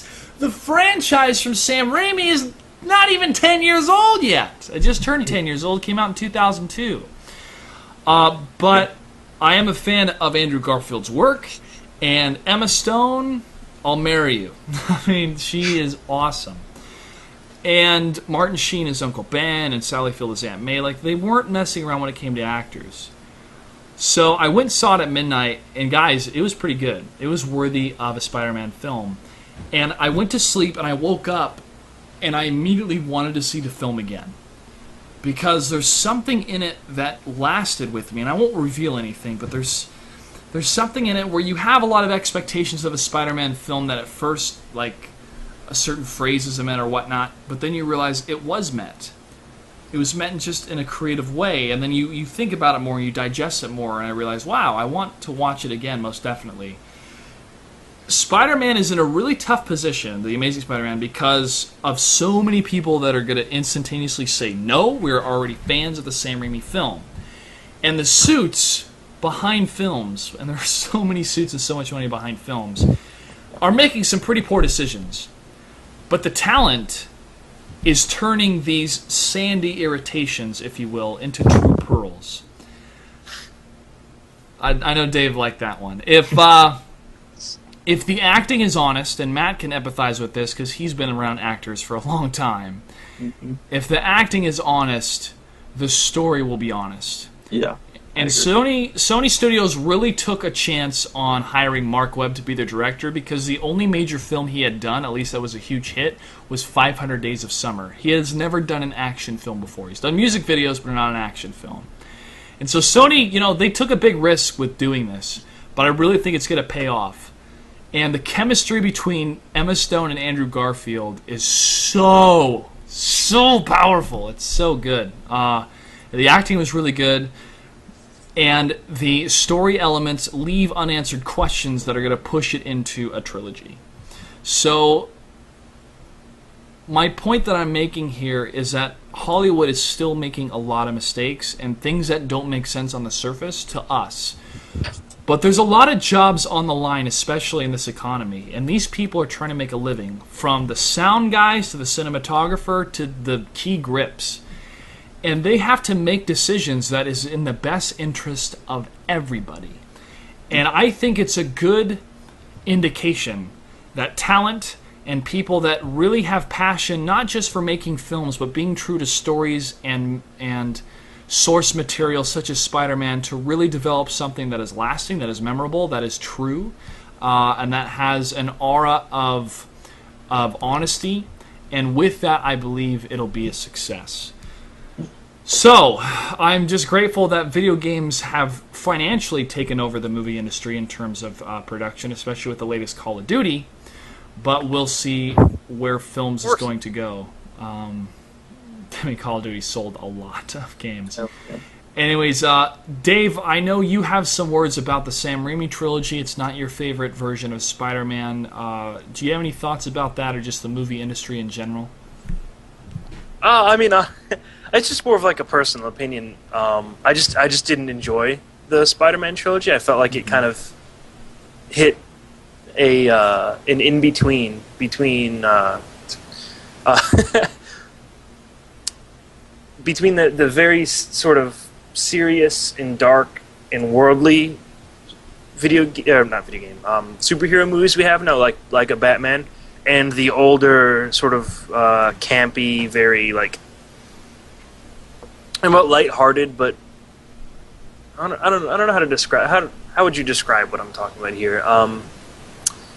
The way older, like campy kind stuff, of campy, right? but Yeah. they just don't feel very human, you know. Mm-hmm. Okay. And it kind of to me it hit that in between where it was goofy, but they tried to be serious, but they kept being goofy, and it was just very hard to like really get into the films. And I didn't even see the third one because I was just kind of like, You didn't miss anything. yeah. I just really didn't enjoy it. I didn't enjoy the acting. I didn't enjoy. I don't know. I just couldn't get behind it. So when I saw that they were rebooting it, I don't know. I hope it's good. I'll probably watch it just to check it out. But it'll be one of those that I don't have very high expectations for at all. Which is kind of sad because I think superhero movies are. They can tell you a lot about humanity, even though you're taking a superhuman character, right? They can teach you a lot about. Well, I won't get into it, but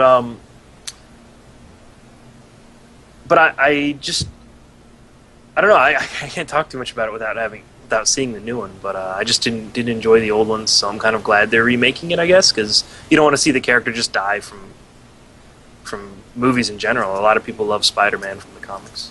Yeah. Matt, any thoughts on that?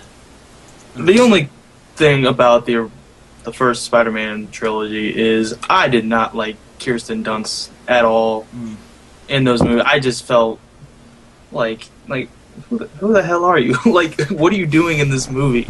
Like, I felt like she didn't fit at all, and I had never thought she was a good actress until she won Best Actress at Cannes last year for Magnolia. But those were, other than the third one, that was the only complaint I had with him. I thought the second one is one of the greatest superhero movies ever made. I'll agree to that, yeah. And the first one was definitely one of the best origin stories. People came out in droves to see that movie. It was a huge success. Oh, yeah. Huge success. Oh, yeah. And it was basically Tobey Maguire's 5 minutes of fame, really, because he hasn't done much after that that's worth watching, other than maybe Seabiscuit. But Brothers, I thought was all right. I just felt he's a little odd in Brothers. He's a little odd in everything I've ever seen. He's in The Great Gatsby coming up too, and that is true. Yeah, that's the next movie I want to see. Baz Luhrmann. It's a hell of a story. I hope they do it well.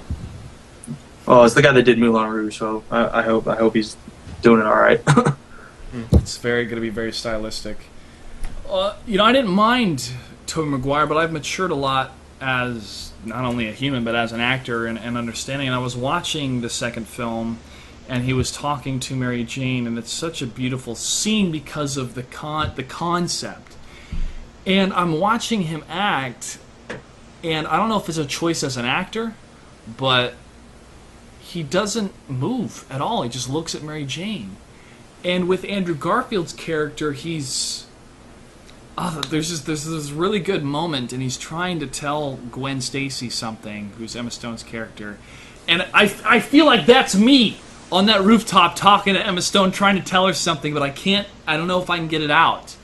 And he was just more animated, and his approach was different than Tobey Maguire's, and I think resonates more with the actual comic book character compared to Tobey's approach.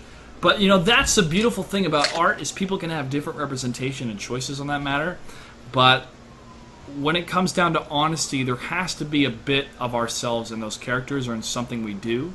And we have to own it, man. And we have to react and to listen. Now, that's a lot of buzzwords I kind of use, but it's, spending $30,000 on a college degree, you kind of learn a couple things. Could you, especially at ODU? Yeah.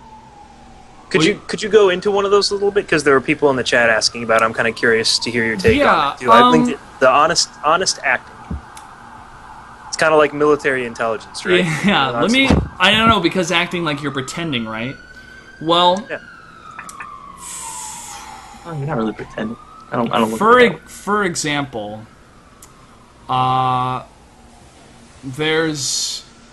if you have a guy and a girl that are on stage together and they're supposed to be like really in love with each other, but they haven't told each other yet and they're kind of nervous around each other, how would you approach that as an actor? Would you be really fidgety? Would you be standoffish to her? How would you react as that character? Then how would you react as yourself?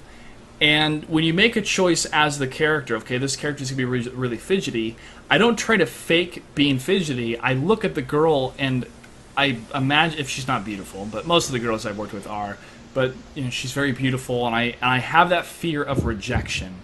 And I think about that fear of rejection, and I use that to make myself twitchy and to think about the times I have been rejected and stuff like that. That's keeping it honest. Not honest is, I better shift my left hand a lot to be fidgety, and let me look over to the right a little bit, and now let me look at her eyes, and now let me take a breath. You're like being a machine.